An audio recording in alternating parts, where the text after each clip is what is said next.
सम्मानित साथियों, जय भीम। माननीय अध्यक्ष जी और मंच पर विराजमान सम्मानित नेतागण, सोशल एक्टिविस्ट और भारत के दूर दराज के विभिन्न जिलों से आए हुए मेरे सम्मानित संघर्षशील जुझारू साथियों, हमारी लड़ाई काफी पुरानी है। 1848 में महात्मा ज्योतिराव फुले ने 174 साल पहले इसको शुरू किया। छत्रपति साहू महाराजा कोल्हापुर नरेश आज से ठीक 120 वर्ष पहले 26 जुलाई 1902 को अपने कोल्हापुर रियासत में संपूर्ण पिछड़ा वर्ग अर्थात शूद्रों को ब्यूरोक्रेसी में 50% आरक्षण घोषित किया और उसको लागू किया।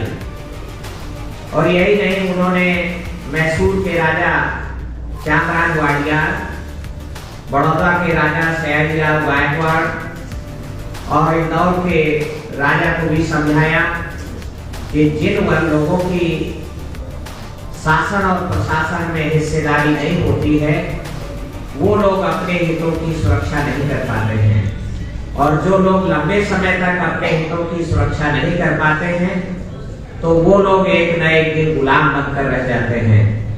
हमें गुलामी से बाहर आना है, तो अपने लोगों को जिनके बीच से हम निकल के आए हैं उनको शासन प्रशासन में हिस्सेदारी के लिए आपको मौका है। आप राजा हैं अपने रियासत के, तो ये आरक्षण को, हिस्सेदारी को, भागीदारी को लागू कीजिए। तो इन 4 स्टेट में हमारी ये आरक्षण, हमारी भागीदारी 120 वर्ष पहले लागू हुई। बाबा साहब अम्बेडकर ने, जिनको स्वयं छत्रपति साहू महाराजा कोल्हापुर नरेश ने 22 मार्च 1920 को माड़गांव परिषद में इंट्रोड्यूस कराया, देश से परिचय कराया और ऐलान किया कि डॉक्टर B.R. अम्बेडकर जी वो महान शख्सियत हैं, इसको देख लीजिए, पहचान लीजिए।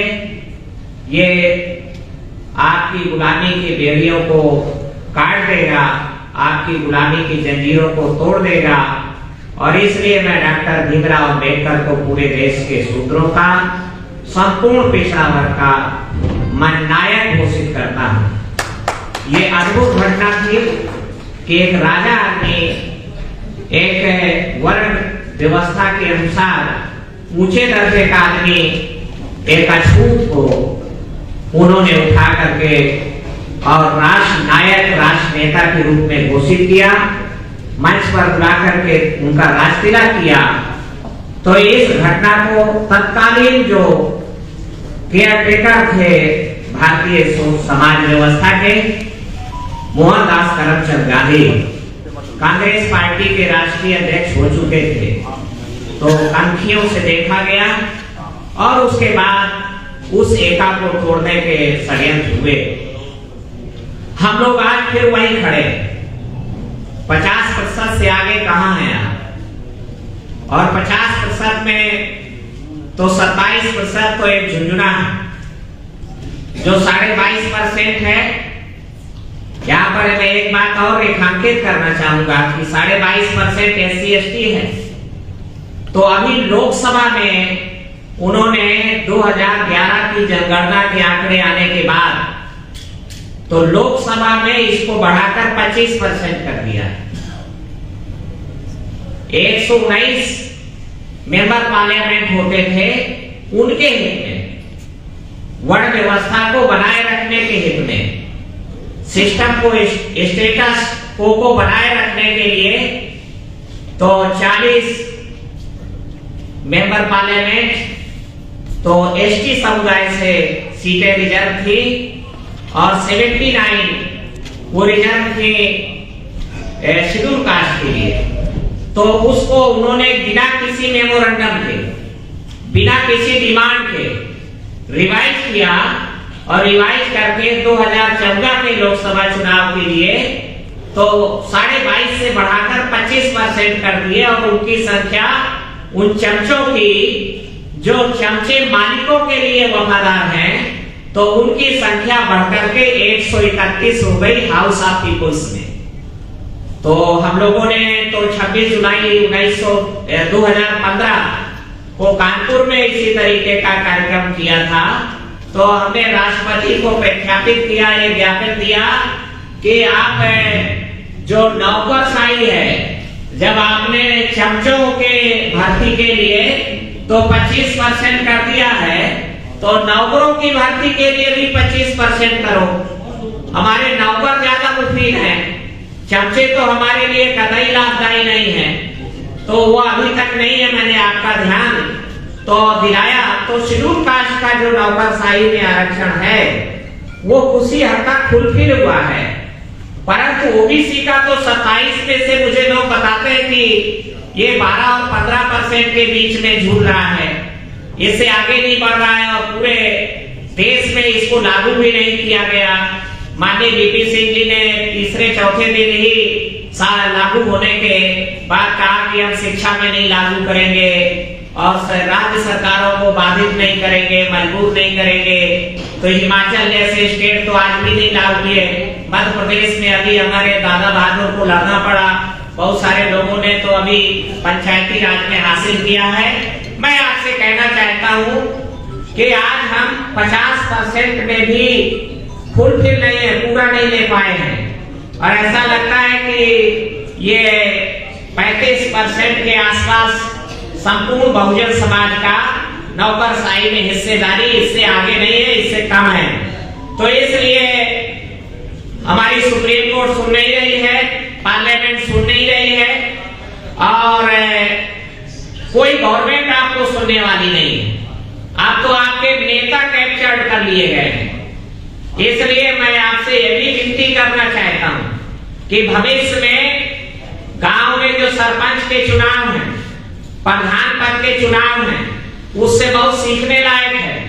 जब शेड्यूल कास्ट के लिए, ओबीसी के लिए कोई सीट रिजर्व हो जाती है तो जो भारत का सामंत वर्ग है, मनुवादी लोग हैं, तो वो जान करके, बहुत पहचान करके चरित्रहीन, सील विहीन आदमी को इलेक्ट करते हैं, जुआरी, शराबी, कबाड़ी को ही चुनाव जिताते हैं और वो ऐसा करने में कामयाब भी हो जाते हैं। इससे क्या पता चलता है कि हमारे वर्ग का शराबी नेता, चरित्रहीन नेता, सील विहीन नेता व्यवस्था को बनाए रखने में उनके लिए लाभदायक है।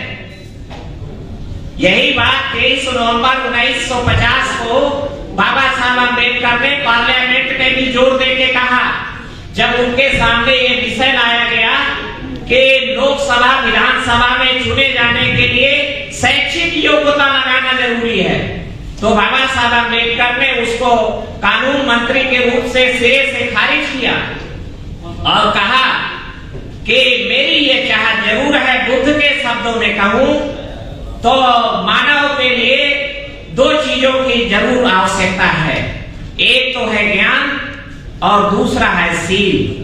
सील विहीन ज्ञानी खतरनाक होता है, जंगली भूखे भेड़िए के समान होता है। इसलिए मेरा बस चले तो इस पवित्र सदन में एक भी सील विहीन आदमी के लिए मैं खिड़की और दरवाजे बंद कर दूं, पर मेरा बस नहीं चला। ये 23 नवंबर 1950 की उनकी पार्लियामेंट की स्पीच है और हम अंधे होकर के कैसे लोग इलेक्ट कर रहे हैं। मेरी बस जात बिरादरी का होना चाहिए, कैसा हो, और अगर वो क्रिमिनल है तो फिर क्या कहना है। क्रिमिनल लोग, करप्शन में फंसे हुए लोग, सील से घिरे हुए लोग हमारी लड़ाई नहीं लड़ सकते हैं। इसलिए अब हम इस दर्जे पर आ चुके हैं आजादी के 75 साल बाद कि हमें अपने बीच में से कॉम्पिटिटिव लीडरशिप अर्थात कैरेक्टरफुल और चरित्रवान, सीलवान, योग्य आदमी चुन करके भेजना है। लड़ाकू और जुझारू आदमी इलेक्ट करने अब हमारे पैरामीटर्स को बदलना होगा। इसलिए आपकी लीडरशिप कैप्चर्ड हो गई है। आपकी पूरी लीडरशिप उनके शिकंजे में है, इसलिए हमारी कोई सुन नहीं रहा है तो सुप्रीम कोर्ट में अपील करना आसान काम है, और वो आसान काम हम लोग कर लेते हैं। हाई कोर्ट में अपील करना आसान काम है, वो अपील कर लेते हैं, पर सुप्रीम कोर्ट से भी बड़ी कोर्ट है डेमोक्रेसी में पीपुल्स कोर्ट।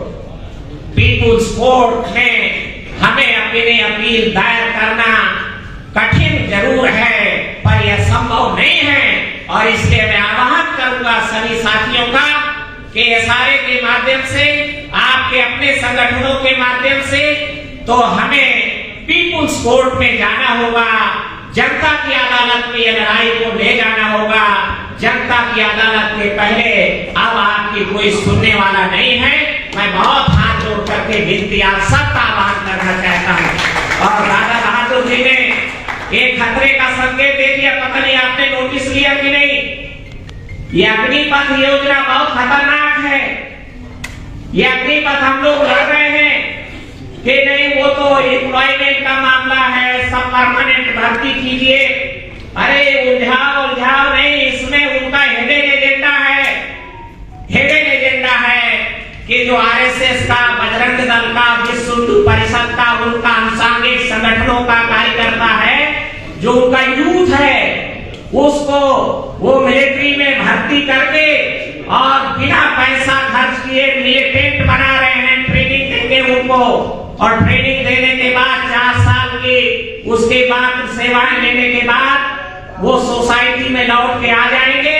15 लाख रुपया भी लेके आएंगे, और 15 लाख रुपया लेकर के और फिर वो सोसाइटी में हमारा जिस तरीके से सेपरेट इलेक्टोरल चला गया, उसी तरीके से वो भारत के संविधान को भी खारिज करने के लिए मनु विधान लागू कर देंगे।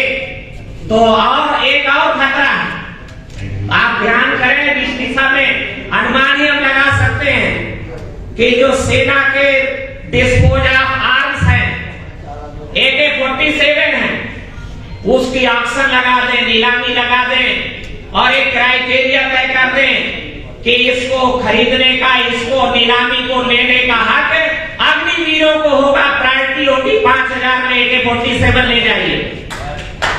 तो फिर आपके सामने तो दादा बहादुर जी शायद ये कहना चाहते थे, तो मैं इसलिए आपसे कहना चाहता हूँ कि बहुत खतरनाक है, कोई नहीं सुनेगा।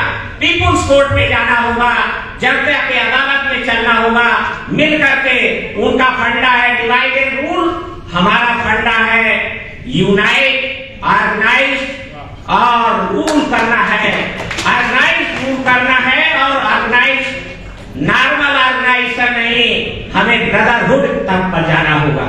हमें केवल फ्रेंडशिप नहीं, ब्रदरहुड, भाईचारा हमें बनाना होगा। आखिरकार क्यों नहीं, जब हम ब्लड रिलेशन एक है, आपका मेरा खून एक है, मुस्लिम भाई का खून एक है। और मुस्लिम से मैं निवेदन करना चाहूंगा कि बहुत दिन हो गए, 75 साल में आपका बड़ा नुकसान हुआ है। आपको अपने आप को क्षत्रिय कहते हुए कि हम क्षत्रियों से कन्वर्टेड थे, हम ब्राह्मणों से कन्वर्टेड थे, बहुत नुकसान हो गया है आपका। असल बात यह है कि 98% मुस्लिम दलितों, पिछड़ों, आदिवासियों से कन्वर्टेड है। मेरा सगा भाई है, और आपको बुलावे में रखा गया, इसलिए आप बुलावा छोड़िए और आइए बहुजन बनाएं, बहुजन समाज बना करके पीपुल्स कोर्ट में जाके अपने मामले को करें।